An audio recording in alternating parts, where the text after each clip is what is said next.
Acte 5. Scène 1. Lisette, seule. La bonne maison que celle-ci pour Frontin et pour moi. Nous avons déjà 60 pistoles et il nous en reviendra peut-être autant de l'acte solidaire. Courage! Si nous gagnons souvent de ces petites sommes-là, nous en aurons à la fin une raisonnable. Scène 2. La baronne, Lisette. La baronne. Il me semble que M. Turcaret devrait bien être de retour, Lisette. Lisette. Il faut qu'il lui soit survenu quelque nouvelle affaire. Mais que veut ce monsieur?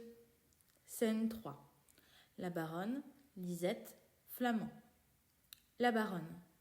Pourquoi laisse-t-on entrer sans avertir? Flamand. Il n'y a pas de mal à cela, madame, c'est moi. Lisette. C'est Flamand, madame. Flamand sans livret, Flamand l'épée au côté. Quelle métamorphose! Flamand. Doucement, mademoiselle, doucement. On ne doit pas, s'il vous plaît, m'appeler Flamand tout court. Je ne suis plus laquais de M. Turcaret. Non, il vient de me faire donner un bon emploi. Oui, je suis présentement dans les affaires, là. Et par ainsi, il faut m'appeler Monsieur Flamand, entendez-vous? Lisette. Vous avez raison, Monsieur Flamand. Puisque vous êtes devenu commis, on ne doit plus vous traiter comme un laquais. Flamand. C'est à madame que j'en ai l'obligation, et je viens ici tout exprès pour la remercier. C'est une bonne dame qui a bien de la bonté pour moi de m'avoir fait bailler une bonne commission, qui me vaudra bien 100 bons écus par chacun, et qui est dans un bon pays encore, car c'est à Falaise, qui est une si bonne ville, et où il y a, dit-on, de si bonnes gens. Lisette. Il y a bien du bon dans tout cela, monsieur Flamand.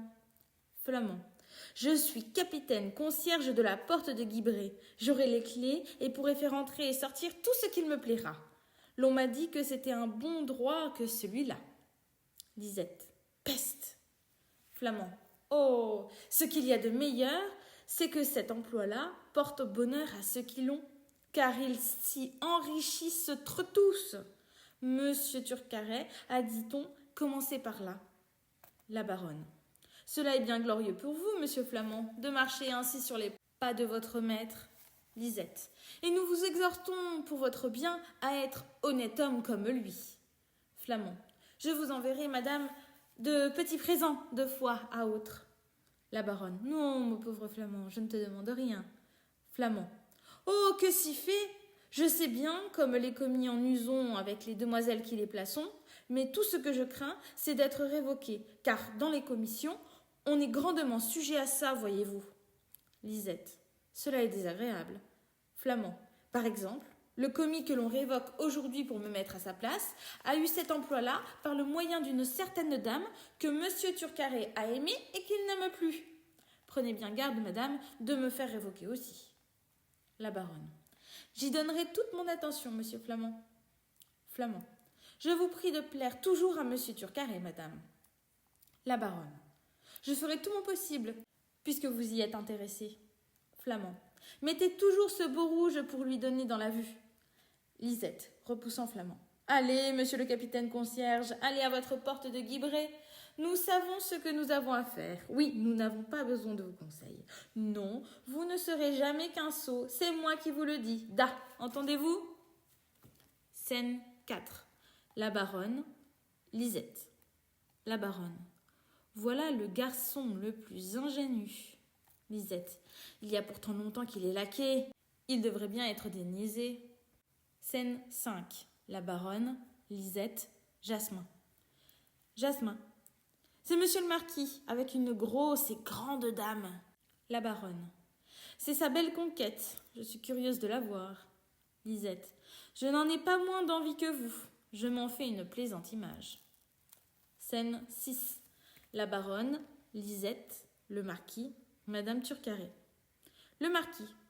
Je viens, ma charmante baronne, vous présenter une aimable dame, la plus spirituelle, la plus galante, la plus amusante personne.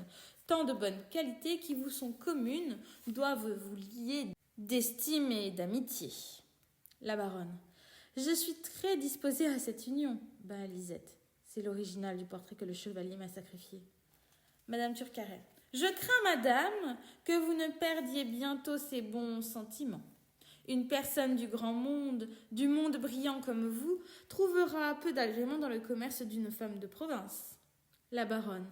Ah, vous n'avez point l'air provincial, madame, et nos dames, le plus de mode, n'ont pas des manières plus agréables que les vôtres. Le marquis. Ah, palsambleu, non, je m'y connais, madame, et vous conviendrez avec moi, en voyant cette taille et ce visage-là, que je suis le seigneur de France du meilleur goût. Madame Turcaret. Vous êtes trop poli, monsieur le marquis, ces flatteries-là pourraient me convenir en province, où je brille assez sans vanité.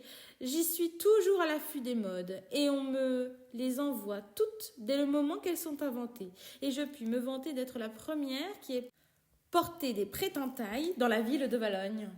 Lisette. Bah, quelle folie! La baronne. Il est beau de servir de modèle à une ville comme celle-ci. Madame Turcaret. Je l'ai mise sur un pied. J'en ai fait un petit pari par la belle jeunesse que j'attire. Le marquis. Comment un petit pari? Savez-vous bien qu'il faut 3 mois de Valogne pour acheter un homme de cour? Madame Turcaret. Oh, je ne vis pas comme une dame de campagne au moins. Je ne me tiens point enfermée dans un château. Je suis trop faite pour la société. Je demeure en ville et j'ose dire que ma maison est une école de politesse et de galanterie pour les jeunes gens. Lisette. C'est une façon de collège pour toute la basse Normandie. Madame Turcaret. On joue chez moi, on s'y assemble pour médire. On y lit tous les ouvrages d'esprit qui se font à Cherbourg, à Saint-Lô, à Coutances, et qui valent bien les ouvrages de Vire et de Caen. J'y donne aussi quelquefois des fêtes galantes, des soupers collations. Nous avons des cuisiniers qui ne savent faire aucun ragoût à la vérité, mais ils tirent les viandes si à propos qu'un tour de broche de plus ou de moins, elles seraient gâtées. Le marquis. C'est l'essentiel de la bonne chair. Ma foi, vive Valogne pour le rôti. Madame Turcaret. Et pour les bals, nous en donnons souvent, que l'on s'y divertit. Cela est d'une propreté. Les dames de Valogne sont les premières dames du monde pour savoir l'art de se bien masquer. Et chacune a son déguisement favori. Devinez quel est le mien. Lisette. Madame se déguise en amour, peut-être? Madame Turcaret. Oh, pour cela, non. La baronne. Vous vous mettez en déesse, apparemment? En grâce? Madame Turcaret. En Vénus, ma chère, en Vénus. Le marquis. En Vénus. Ah, madame, que vous êtes bien déguisée. Lisette. Bah, on ne peut pas mieux. Scène 7. La baronne, Madame Turcaret, le marquis, Lisette, le chevalier. Le chevalier. Madame, nous aurons tantôt le plus ravissant concert. Apercevant Madame Turcaret. Mais que vois-je? Madame Turcaret. Au ciel. La baronne. Bah, Lisette. Je m'en doutais bien. Le chevalier. Est-ce là cette dame dont tu m'as parlé, marquis? Le marquis. Oui, c'est ma comtesse. Pourquoi cet étonnement? Le chevalier. Oh, parbleu, je ne m'attendais pas à celui-là. Madame Turcaret. Bah, quel contretemps. Le marquis. Explique-toi, chevalier. Est-ce que tu connaîtrais ma comtesse? Le chevalier. Sans doute, il y a 8 jours que je suis en liaison avec elle. Le marquis. Qu'entends-je? Oh, l'infidèle, l'ingrate.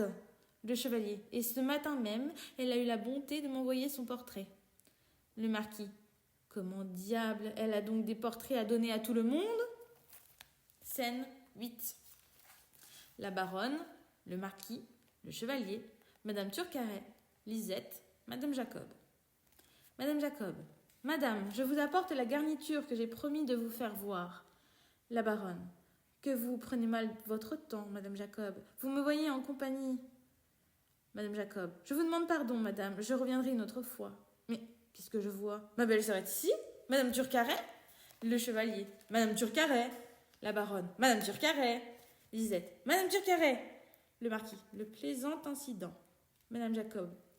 Par quelle aventure, madame, vous rencontrez-je en cette maison? Madame Turcaret. Bah, payons de hardiesse. Oh, je ne vous connais pas, ma bonne. Madame Jacob. Vous ne connaissez pas Madame Jacob. Notre-Dame. Est-ce à cause que depuis 10 ans vous êtes séparée de mon frère qui n'a pas pu vivre avec vous que vous feignez de ne pas me connaître? Le marquis. Vous n'y pensez pas, Madame Jacob. Savez-vous bien que vous parlez à une comtesse? Madame Jacob. À une comtesse? Et dans quel lieu, s'il vous plaît, ça comptait? Oh, vraiment, j'aime assez ces gros airs-là. Madame Turcaret. Vous êtes une insolente, mamie. Madame Jacob. Une insolente. Moi, Je suis une insolente, jour de Dieu.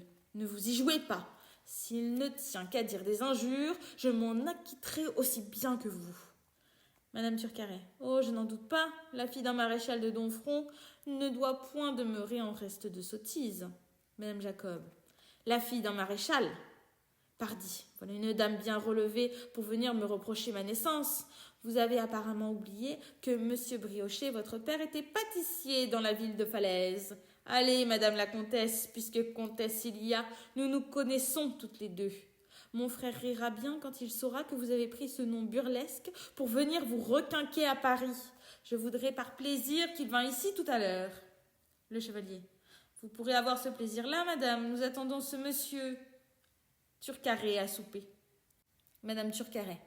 Aïe. Le marquis. Et vous souperez aussi avec nous, madame Jacob, car j'aime les soupers de famille. Madame Turcaret. Je suis au désespoir d'avoir mis le pied dans cette maison. Lisette. Je le crois bien. Madame Turcaret. Je vais sortir tout à l'heure. Elle veut sortir. Le marquis l'arrête. Le marquis. Vous ne vous en irez pas, s'il vous plaît. Que vous n'ayez vu monsieur Turcaret. Madame Turcaret. Ne me retenez point, monsieur le marquis. Ne me retenez point. Le marquis. Oh, palsambleu, mademoiselle Briochet. Vous ne sortirez point. Comptez là-dessus. Le chevalier. Marquis, cesse de l'arrêter. Le marquis. Je n'en ferai rien. Pour la punir de nous avoir trompés tous deux, je la veux mettre aux prises avec son mari. La baronne. Non, marquis, de grâce, laissez-la sortir. Le marquis. Prière inutile, tout ce que je puis faire pour vous, madame, c'est de lui permettre de se déguiser en Vénus afin que son mari ne la reconnaisse pas. Lisette. Ah, par ma foi, voici monsieur Turcaret. Madame Jacob. J'en suis ravie. Madame Turcaret. La malheureuse journée. La baronne. Pourquoi faut-il que cette scène se passe chez moi? Le marquis. Je suis au comble de ma joie. Scène 9. La baronne, madame Turcaret, madame Jacob, Lisette, le marquis, le chevalier, monsieur Turcaret. Monsieur Turcaret. J'ai renvoyé l'huissier, madame, et terminé, apercevant sa femme et sa sœur. Ah, croirais-je mes yeux, ma sœur ici, équipisée, ma femme, le marquis. Vous voilà en pays de connaissance, monsieur Turcaret. Vous voyez une belle comtesse dont je porte les chaînes. Vous voulez bien que je vous la présente, sans oublier madame Jacob. Madame Jacob. Oh, mon frère. Monsieur Turcaret. Oh, ma sœur. Qui diable les a amenés ici? Le marquis. C'est moi, monsieur Turcaret. Vous m'avez cette obligation-là, embrasser ces deux objets chéris. Oh, qu'il paraît ému. J'admire la force du sang et de l'amour conjugal. Monsieur Turcaret. Bah, je n'ose la regarder. Je crois voir mon mauvais génie. Madame Turcaret. Bah, je ne puis l'envisager sans horreur. Le marquis. Ne vous contraignez point, tendres époux, laissez éclater toute la joie que vous devez sentir de vous revoir après 10 années de séparation. La baronne. Vous ne vous attendiez pas, monsieur, à rencontrer ici madame Turcaret, et je conçois bien l'embarras où vous êtes, mais pourquoi m'avoir dit que vous étiez veuf? Le marquis. Il vous a dit qu'il était veuf, et parbleu, sa femme m'a dit aussi qu'elle était veuve. Ils ont la rage tous deux de vouloir être veufs. La baronne, à monsieur Turcaret. Parlez. Pourquoi m'avez-vous trompé? Monsieur Turcaret. Tout interdit. J'ai cru, madame, qu'en vous faisant à croire que je croyais être veuf, vous croyez que je n'aurais point de femme. Bah, j'ai l'esprit troublé, je ne sais ce que je dis. La baronne. Je devine votre pensée, monsieur, et je vous pardonne une tromperie que vous avez cru nécessaire pour vous faire écouter. Je passerai même plus avant. Au lieu d'en venir aux reproches, je veux vous raccommoder avec madame Turcaret. Monsieur Turcaret. Quoi? Moi, madame? Oh, pour cela, non. Vous ne la connaissez pas, c'est un démon. J'aimerais mieux vivre avec la femme du grand Mogol. Madame Turcaret. Oh, monsieur, ne vous en défendez pas tant. Je n'en ai pas plus envie que vous, au moins. Et je ne reviendrai point à Paris troubler vos plaisirs si vous étiez plus exact à payer la pension que vous me faites pour me tenir en province. Le marquis. Pour la tenir en province. Ah, monsieur Turcaret, vous avez tort. Madame mérite qu'on lui paye les quartiers d'avance. Madame Turcaret. Il m'en est dû 5. S'il ne me les donne pas, Je ne pars point, je demeure à Paris pour le faire enrager. J'irai chez ses maîtresses, faire un charivari, et je recommencerai par cette maison-ci. Je vous en avertis. Monsieur Turcaret. Oh, l'insolente! Lisette. Bah. La conversation finira mal. La baronne. Vous m'insultez, madame. Madame Turcaret. J'ai des yeux, Dieu merci, j'ai des yeux. Je vois bien tout ce qui se passe en cette maison. Mon mari est la plus grande dupe. Monsieur Turcaret. Quelle impudence! Ah, ventre bleu, coquine, sans le respect que j'ai pour la compagnie. Le marquis. Qu'on ne vous gêne point, monsieur Turcaret, vous êtes avec vos amis. Usez-en librement. Le chevalier, se mettant au devant de monsieur Turcaret. Monsieur la baronne. Songez que vous êtes chez moi. Scène 10. La baronne, madame Turcaret, monsieur Turcaret, madame Jacob, Lisette, le marquis, le chevalier et Jasmin. Jasmin, à monsieur Turcaret. Il y a dans un carrosse qui vient de s'arrêter à la porte 2 gentilshommes qui se disent de vos associés. Ils veulent vous parler d'une affaire importante. Monsieur Turcaret, à madame Turcaret. Oh, je vais revenir. Je vous apprendrai, impudente, à respecter une maison. Madame Turcaret. Je crains peu vos menaces. Scène 11. La baronne, madame Turcaret, madame Jacob, Lisette, le marquis, le chevalier. Le chevalier. Calmez votre esprit agité, madame, que monsieur Turcaret vous retrouve adoucie. Madame Turcaret. Oh, tous ces emportements ne m'épouvantent point. La baronne. Nous allons l'apaiser en votre faveur. Madame Turcaret. Je vous entends, madame. Vous voulez me réconcilier avec mon mari afin que, par reconnaissance, je souffre qu'il continue à vous rendre des soins. La baronne. La colère vous aveugle. Je n'ai pour objet que la réunion de vos cœurs. Je vous abandonne, monsieur Turcaret. Je ne veux le recevoir de ma vie. Madame Turcaret. Cela est trop généreux. Le marquis. Puisque madame renonce au mari de mon côté, je renonce à la femme. Allons. Renonce-y, chevalier. Il est beau de se vaincre soi-même. Scène 12. La baronne, madame Turcaret, madame Jacob, Lisette, le marquis, le chevalier, Frontin. Frontin. Ô malheur imprévu, ô disgrâce cruelle. Le chevalier. Qu'y a-t-il, Frontin? Frontin. Les associés de monsieur Turcaret ont mis garnison chez lui pour 200 000 écus que leur emporte un caissier qui l'a cautionné. Je venais ici en diligence pour l'avertir de se sauver, mais je suis arrivée trop tard. Ses créanciers se sont déjà assurés de sa personne. Madame Jacob. Mon frère, entre les mains de ses créanciers? Tout dénaturé qu'il est, je suis touchée de son malheur. Je vais employer pour lui tout mon crédit. Je sens que je suis sa sœur. Madame Turcaret. Et moi, je vais le chercher pour l'accabler d'injures. Je sens que je suis sa femme. Scène 13. La baronne, le chevalier, le marquis, Frontin, Lisette. Frontin. Nous envisagions le plaisir de le ruiner, mais la justice est jalouse de ce plaisir-là. Elle nous a prévenus. Le marquis. Bon. Il a de l'argent de reste pour se tirer d'affaire. Frontin. J'en doute. On dit qu'il a follement dissipé des biens immenses. Mais ce n'est pas ce qui m'embarrasse à présent. Ce qui m'afflige, c'est que j'étais chez lui quand ses associés y sont venus mettre garnison. Le chevalier. Eh bien, Frontin. Eh bien, monsieur, ils m'ont aussi arrêté et fouillé pour voir si par hasard je ne serais point chargé de quelques papiers qui pût tourner au profit des créanciers. Ils se sont saisis à telle fin que de raison du billet de madame que vous m'avez confié tantôt. Le chevalier. Qu'entends-je, juste ciel? Frontin. Ils m'en ont pris encore un autre de 10 000 francs que monsieur Turcaret avait donné pour l'acte solidaire et que monsieur Furet venait de me remettre entre les mains. Le chevalier. Et pourquoi, Marot, n'as-tu pas dit que tu étais à moi? Frontin. Oh, vraiment, monsieur, je n'y ai pas manqué. J'ai dit que j'appartenais à un chevalier, mais quand ils ont vu les billets, ils n'ont pas voulu me croire. Le chevalier. Je ne possède plus, je suis au désespoir. La baronne. Et moi, j'ouvre les yeux, vous m'avez dit que vous aviez chez vous l'argent de mon billet. Je vois par là que mon brillant n'a point été mis en gage, et je sais que je dois penser du beau récit que Frontin m'a fait de votre fureur d'hier au soir. Oh, chevalier, je ne vous aurais pas cru capable d'un pareil procédé. J'ai chassé Marine à cause qu'elle n'était pas dans vos intérêts, et je chasse Lisette parce qu'elle y est. Adieu. Je ne veux de ma vie entendre parler de vous. Scène 14 et dernière. Le marquis, le chevalier, Frontin, Lisette. Le marquis, riant. Ma foi, chevalier, tu me fais rire. Ta consternation me divertit. Allons souper chez le traiteur et passer la nuit à boire. Frontin, au chevalier. Vous suivrai-je, monsieur? Le chevalier, à Frontin. Non, je te donne ton congé, ne t'offre plus jamais à mes yeux. Le marquis et le chevalier sortent. Lisette, et nous, Frontin? Quel parti prendrons-nous? Frontin, j'en ai un à te proposer. Vive l'esprit, mon enfant. Je viens de payer d'audace. Je n'ai point été fouillé. Lisette, tu as les billets?